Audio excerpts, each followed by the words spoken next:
Hai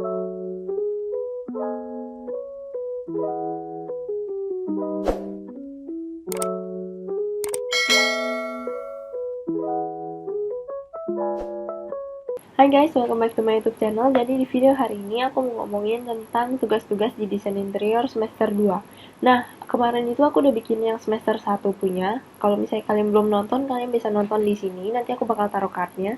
Kalian bisa nonton itu dulu atau mau nonton ini dulu, bebas. Karena nggak ada urutan juga sih. Ada deh, ada urutan. Kalau misalnya kalian mau lebih ngerti lagi, kalian bisa nonton dari semester 1 punya dulu. Nonton di sini. Sebelum kita ke videonya, aku mau kasih tahu kalau misalnya mungkin apa yang aku ambil di semester kemarin itu beda sama yang akan kalian ambil di semester 2 nanti. Karena ada program Kampus Merdeka, jadi semua kurikulumnya itu diubah lagi. Mungkin pelajaran yang akan kalian dapat itu bisa lebih cepat lagi atau lebih lama lagi, aku kurang paham juga sih. Tapi ini yang aku bagi adalah yang aku dapat di semester kemarin, di semester 2 kemarin. Guys, jadi sebelum lanjut ke videonya, aku mau kasih tahu kalau misalnya Scarlett Whitening lagi keluarin produk terbarunya untuk face care mereka, yaitu Glow Toning Serum yang ini. Jadi untuk pemakaian Glow Toning Serum ini, kalian bisa kombinasiin dengan rangkaian face care yang kalian punya yang dari Scarlett. Kalau misalnya aku kan punyanya yang Acne Serum, jadi aku bisa kombinasiin Acne Serum dengan Glow Toning Serum yang ini. Nah, kenapa aku harus pakai dua-duanya? Jadi kalau misalnya untuk muka yang berjerawat itu nggak disarankan untuk pakai produk yang untuk mencerahkan. Tapi kalau misalnya Glow Toning Serum ini, pemakaiannya kalian bisa gabungin dengan Acne Serumnya. Jadi kalau untuk dua produk ini kalian pakai bersamaan, kalian bisa menghilangkan bekas jerawat, lalu kalian juga bisa mencerahkan kulit kalian di waktu yang bersamaan. Nah, untuk cara pemakaiannya, biasa kalau aku udah cuci muka pakai Scarlett Brightening Facial Wash ini, aku langsung pakai serumnya, yang kedua serum ini, yang Acne Serum dan Glow Toning Serumnya. Habis aku udah pakai serumnya, aku langsung pakai acne creamnya yang ini.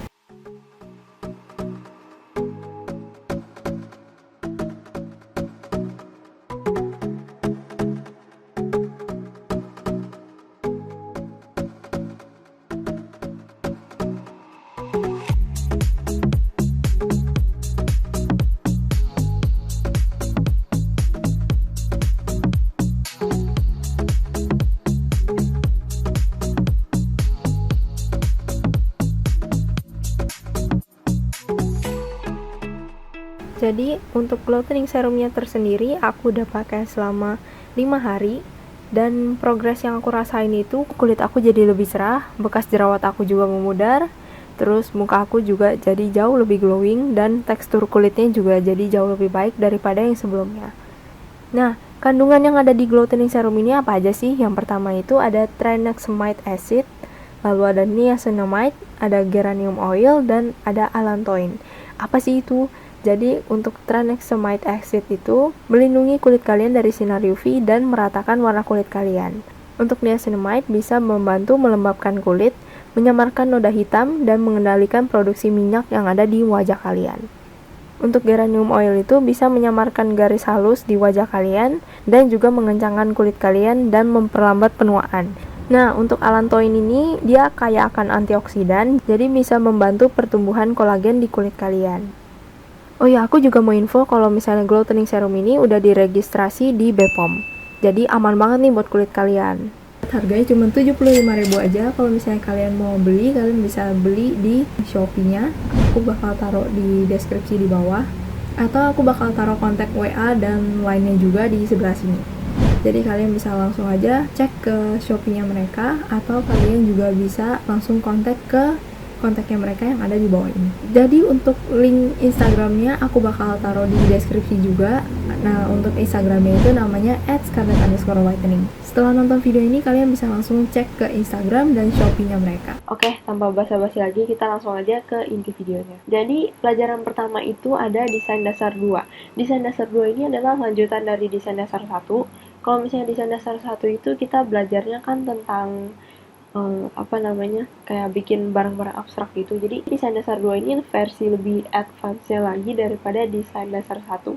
Kalau misalnya desain dasar 1 tuh tugasnya kayak gini, kalau misalnya desain dasar 2 itu tugasnya kayak begini. Jadi kurang lebih sih mirip-mirip sih, cuman kayak lebih rumit aja. Dan desain dasar ini pelajarannya tuh lebih ke art and craft, kayak kerajinan tangan gitu.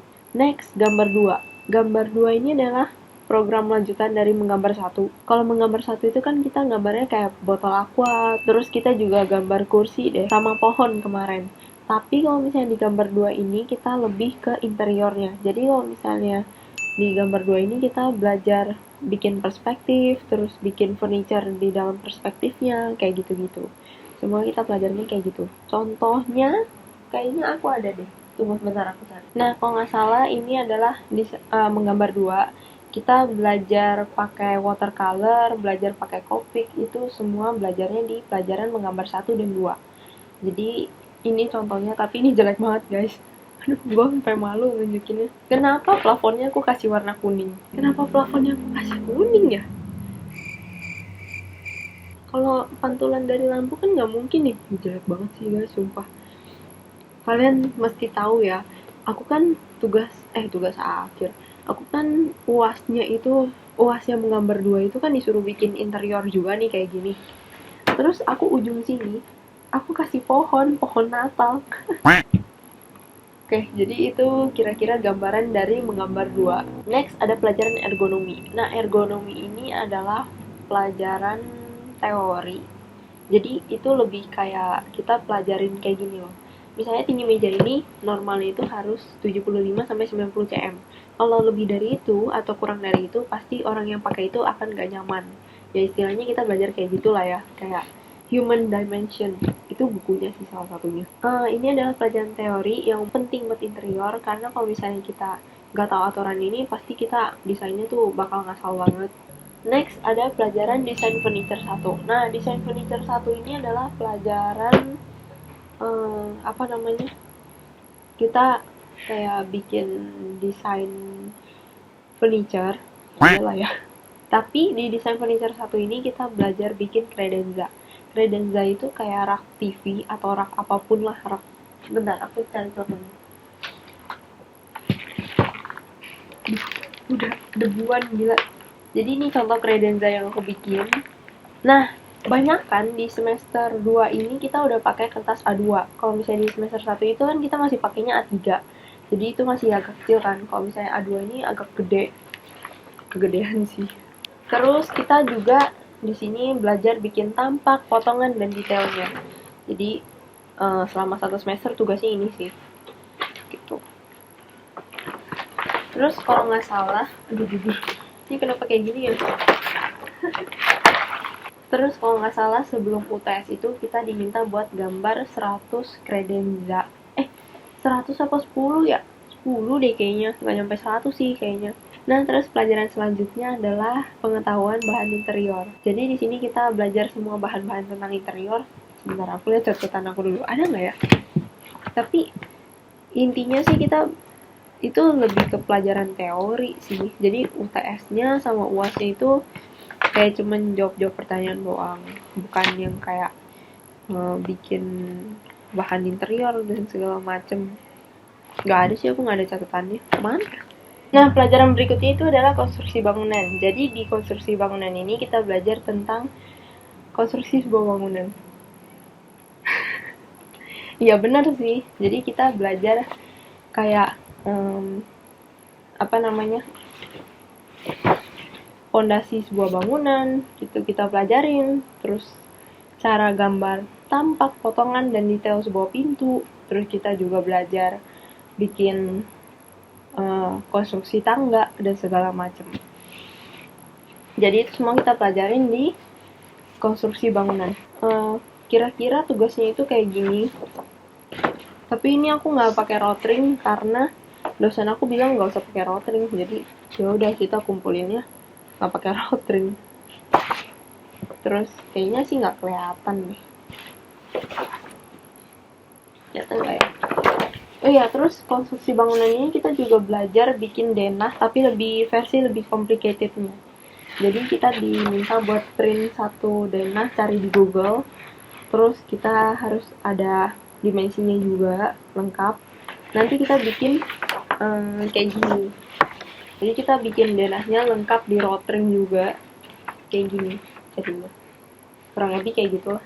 Next, ada pelajaran desain interior 1. Jadi desain interior 1 ini kita belajarnya komplit dari awal perancangan sampai udah jadi. Nah, ini tuh desain interior 1 ini yang aku bilang tugasnya 4 anak 7. Tapi ini emang harus ada di setiap semester sih, mulai dari semester 2. Jadi kalau di desain interior 1 ini kita diminta buat bikin 2 macam.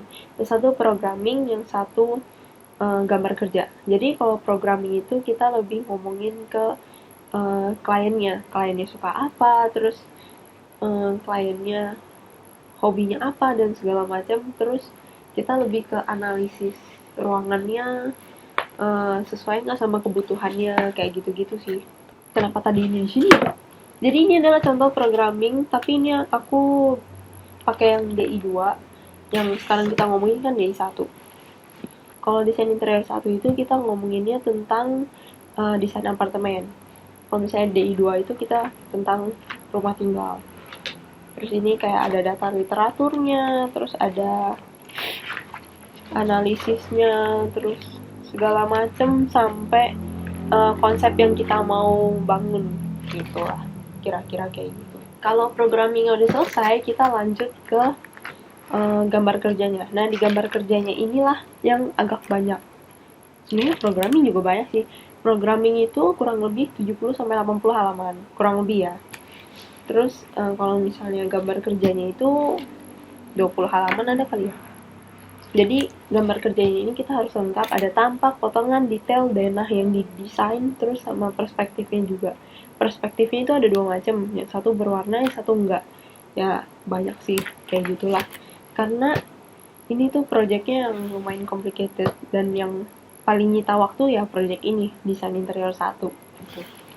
Sama nanti desain interior 2, desain interior 2, desain interior 3, desain interior 4, desain interior 5, itu yang paling ribet lah. Nah, terus terakhir ada pendidikan agama. Jadi di kampus itu kita juga belajar agama. Cuman agamanya ini terserah kita mau pilih yang mana. Jadi kalau misalnya kalian mau ambil agama Islam, ada pelajarannya juga, atau agama Kristen, ada pelajarannya tersendiri juga gitu. Tapi aku nggak tahu ya kalau misalnya programnya sekarang, kayaknya sih semua agama tuh dijadiin satu belajarnya gitu. Aku nggak paham juga sih. Jadi pelajarannya itu aja. Jadi total pelajarannya di semester 2 itu ada 8 pelajaran. Jadi buat kalian yang baru, jangan lupa subscribe ke YouTube channel aku. Dan jangan lupa like video ini, komen, dan share ke teman-teman kalian. Siapa tahu teman-teman kalian ada yang butuh video ini juga. Bye guys, see you in the next video.